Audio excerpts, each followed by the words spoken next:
Hello student, welcome to Target IAS. Today we are going to start solar thermal energy collection, that is third chapter of renewable energy.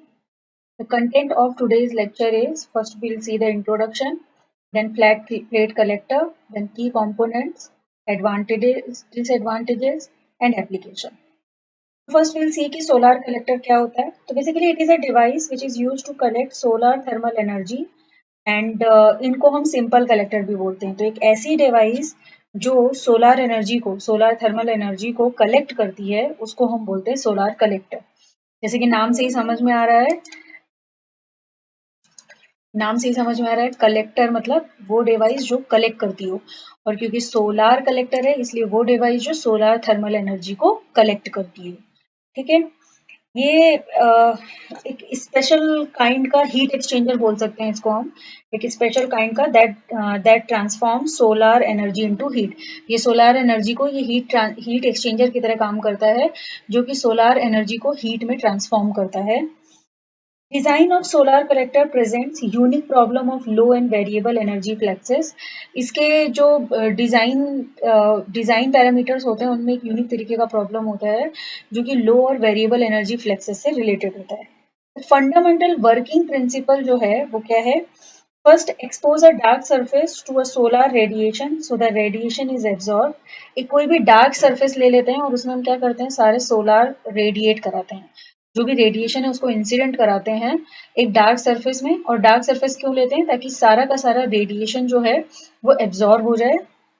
उसके बाद वो जो भी absorb radiation है उसके किसी भी पार्ट को हम ट्रांसफॉर्म करेंगे to the working fluid.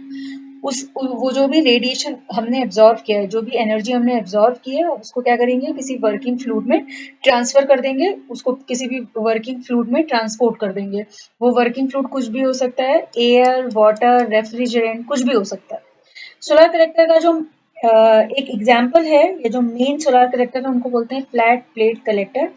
It is a collector which is said to be flat plate collector when there is no optical concentration is done. So flat plate collector वो collector है जिसमें कोई भी optical concentration done नहीं हो रहा है. कोई भी optical concentration नहीं हो रहा है तो उसे बोलते हैं flat plate collector. देखो, this is the diagram of flat plate collector. Basically it is a cross sectional view of flat plate collector. इसमें क्या है, ये जो है ये फ्लूइड कंड्यूट है. फ्लूइड कंड्यूट का काम क्या होता है, ये एक हीट एक्सचेंजर की तरह काम करते हैं. ये क्या करते हैं, ये जो एब्जॉर्बर प्लेट है इससे हीट को एब्जॉर्ब करके इसको ट्रांसफर करते हैं इन पाइप्स में. पाइप्स के अंदर जो लिक्विड है, जो फ्लूइड है, उसमें ट्रांसफॉर्म करते हैं. तो ये एक हीट एक्सचेंजर का काम करते हैं. उसके बाद आता है ब्लैक एब्जॉर्बर प्लेट. तो इसमें एक एब्जॉर्बर प्लेट होती है. एब्जॉर्बर प्लेट का काम क्या होता है, जितने भी सोलर रेडिएशन इसमें आ रहे हैं, इसमें इंसिडेंट हो रहे हैं, उन सबको एब्जॉर्ब करना. तो जितने भी सोलर रेडिएशन इस पे फॉल करेंगे वो सबको एब्जॉर्ब करना जो होता है वो काम होता है ब्लैक एब्जॉर्बर प्लेट का. फिर इसमें ये एक इंसुलेशन होता है. इंसुलेशन क्यों होता है? इंसुलेशन इसलिए होता है ताकि जो भी लॉसेस हैं, कंडक्शन की वजह से जो भी लॉसेस हैं वो कंट्रोल किया जा सके. इसके बाद इसमें केसिंग है. केसिंग का क्या काम है? स्टैंड या casing is provide for structural rigidity to the whole system. ये तो इसका मतलब क्या है कि it should be economical, it should be light weighted. ये इनर कवर हो गया, ये आउटर कवर हो गया. चलो इसके की कंपोनेंट्स देख लेते हैं. तो की कंपोनेंट्स क्या है? सबसे पहला एब्जॉर्बर प्लेट. तो एब्जॉर्बर प्लेट क्या है? The objective of observer plate is to absorb solar radiations falling upon. जितने भी सोलर रेडिएशन उसमें गिर रहे हैं उन सबको एब्जॉर्ब करने का काम जो होता है वो एब्जॉर्बर प्लेट का होता है. And to transfer a part of absorb radiation.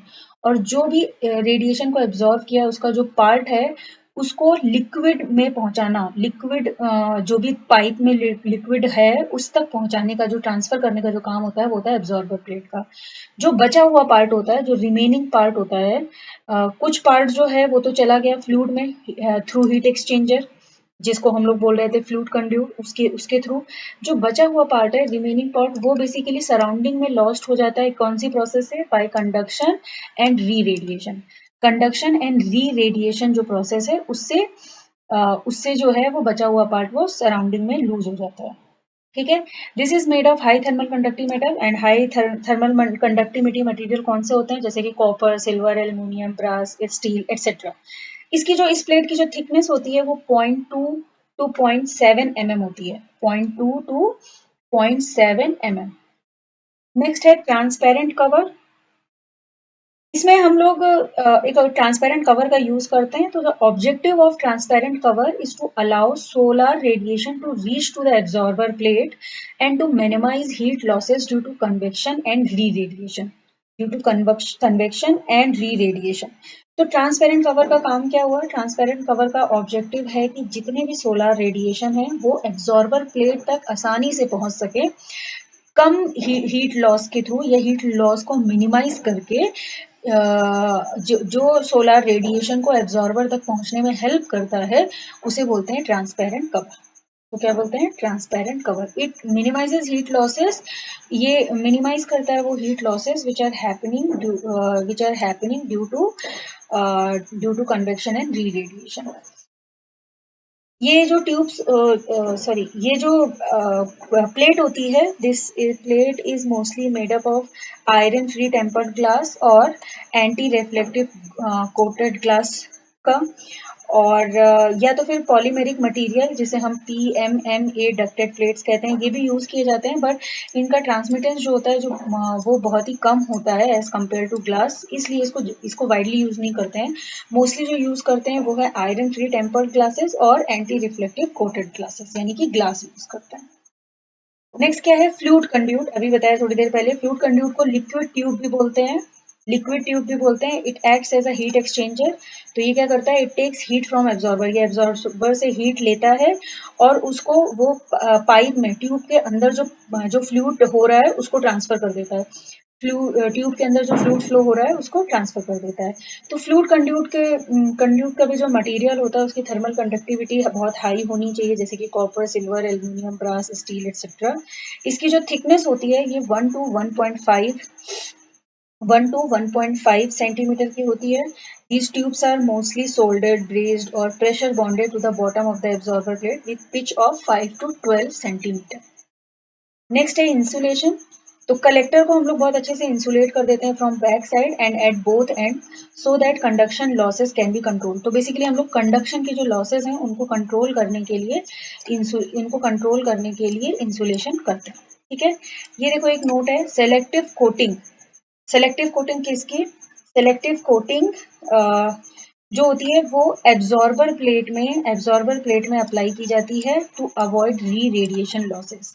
Conduction के लॉसेस को मिनिमाइज करने के लिए हम लोग क्या करते हैं? इंसुलेशन कर देते हैं। और री रेडिएशन लॉसेस को अवॉइड करने के लिए हम लोग सेलेक्टिव कोटिंग करते हैं। क्या करते हैं? Selective coating. तो selective coating is applied on the absorber plate to avoid re radiation losses. Coating material जो होता है वो ऐसा यूज करते हैं which has high absorbivity for short wave radiation and low emissivity for long wave radiation. कैसा material use करते हैं? Which has high absorbivity for short wave radiation and low emissivity for long wave radiation. ठीक है, एक बार फिर से देखते हैं ये। तो की कंपोनेंट क्या है? सबसे पहले तो फ्लैट प्लेट कलेक्टर में क्या होता है? सबसे पहले एक आउटर कवर होता है, उसके बाद एक इनर कवर होता है। उस इनर कवर के बाद में पाइप्स होते हैं जिसमें फ्लूइड फ्लो हो रहा होता है। उसके बाद फ्लूइड कंड्यूट भी होता है जिसको हम लोग लिक्विड ट्यूब बोलते हैं। और बीच में, इन दोनों के बीच में एक एब्जॉर्बर प्लेट होती है। इसके कंपोनेंट्स क्या हैं? सबसे पहले एब्जॉर्बर प्लेट। एब्जॉर्बर प्लेट क्या होती है? जितना भी सोलर रेडिएशन जो है, जितना भी गिर रहा है कलेक्टर में, जितना भी फॉल हो रहा है, उन सबको एब्जॉर्ब करने का काम जो होता है वो एब्जॉर्बर प्लेट का होता है। और वो उस पूरे रेडिएशन को, पूरी एनर्जी को एब्जॉर्ब करके जो भी लिक्विड फ्लो हो रहा है थ्रू पाइप्स, उनमें उसका कुछ पार्ट जो है वो सेंड कर देता है या ट्रांसफर कर देता है। बचा हुआ जो पार्ट होता है वो सराउंडिंग में लूज हो जाता है bye conduction and re radiation. इसे हम हाई थर्मल कंडक्टिव मटेरियल से बनाते हैं, जैसे कि copper, silver, aluminium, brass, steel etcetera. इसका जो पार्ट होता है, इसमें हम लोग क्या करते हैं? सेलेक्टिव कोटिंग अप्लाई करते हैं। और अगर हम सेलेक्टिव कोटिंग अप्लाई करते हैं एब्जॉर्बर प्लेट में, तो हम उससे री रेडिएशन से जो लॉसेस हो रहे हैं उनको अवॉइड कर सकते हैं। किससे? सेलेक्टिव कोटिंग से हम री रेडिएशन लॉसेस जो है वो अवॉइड कर सकते हैं अगर हम सेलेक्टिव कोटिंग यूज कर रहे हैं ऑन एब्जॉर्बर प्लेट। बट जो सेलेक्टिव कोटिंग मटेरियल होना चाहिए वो ऐसा होना चाहिए विच has high absorbivity for short wave radiation and low emissivity for long wave radiation. ठीक है, सेकंड है ट्रांसपेरेंट कवर। तो ट्रांसपेरेंट कवर क्या होता है? ट्रांसपेरेंट कवर वो होता है जो सोलर रेडिएशन जो भी है उसको एब्जॉर्बर प्लेट तक पहुंचने के लिए एज इट इज हेल्प करता है without by minimising heat losses. मतलब अगर हीट लॉस कम करके हमें एनर्जी को ट्रांसफर करना है तो उसके लिए हम ट्रांसपेरेंट कवर का यूज करते हैं। मोस्टली हम इसमें ग्लास का यूज करते हैं, आयरन फ्री टेम्पर्ड ग्लास और एंटी रिफ्लेक्टिव कोटेड ग्लास का यूज करते हैं फॉर ट्रांसपेरेंट कवर।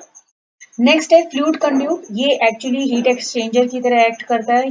ये एब्जॉर्बर प्लेट से हीट को लेता है और जो भी ट्यूब के इनसाइड में फ्लूइड फ्लो हो रहा है उसको ट्रांसफर कर देता है।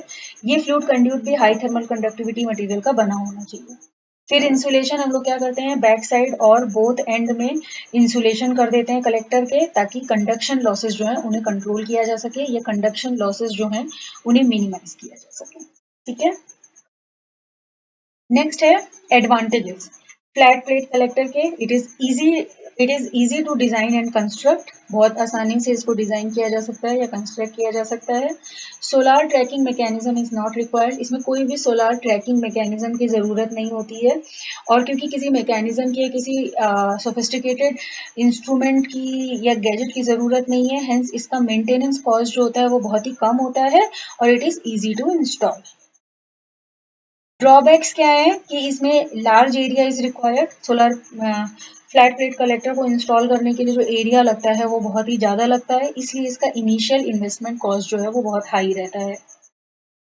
एप्लीकेशन क्या है? Application flat plate collector is applicable where temperature gain is 40 degree to 100 degree, such as water heating करनी है, अगर हमें स्पेस हीटिंग करनी है एक्सेट्रा, अगर ऐसा कुछ करना है तो ऐसी एप्लीकेशन के लिए हम लोग फ्लैट प्लेट कलेक्टर का यूज कर सकते हैं। Factors affecting performance of collector is selective surface. सबसे पहले तो कैसी सेलेक्टिव सरफेस है वो factor, then number of covers कितने हैं, spacing between plate and cover, then shading of side walls, then collector tilt angle, कितना टिल्ट है वो angle, then cover transmissivity and dust on the top cover. Now coming to next topic, it is peak power। अगर हमें कभी भी question में peak power calculate करने को बोला जाए तो हम कैसे कैलकुलेट करेंगे? सिंपल है, जैसे हम लोग अभी तक करते हैं। Peak power is equals to क्या हो जाएगा? पीक पावर यानी P maximum is equals to हो जाएगा G S, where G S is equals to incident solar radiation flux.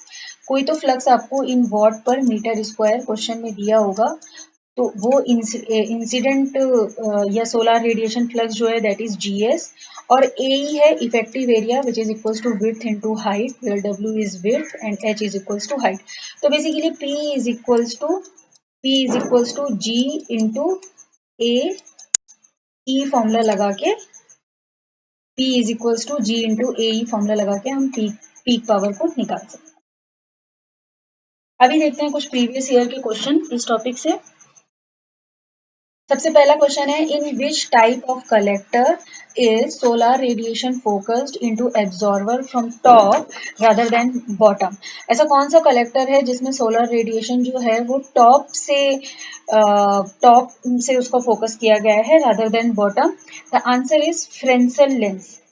The answer is Fresnel lens. ठीक है, आंसर इसका क्या है? Fresnel lens. फ्रेंसेल लेंस वो टाइप ऑफ कलेक्टर है जिसमें solar radiation has been focused into the absorber from top rather than bottom, rather than bottom.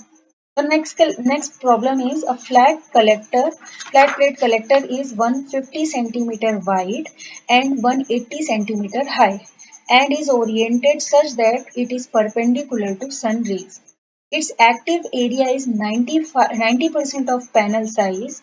If it is in location that receives solar insolation of 1000 watt per meter square peak, then peak power delivered to the area of collector will be।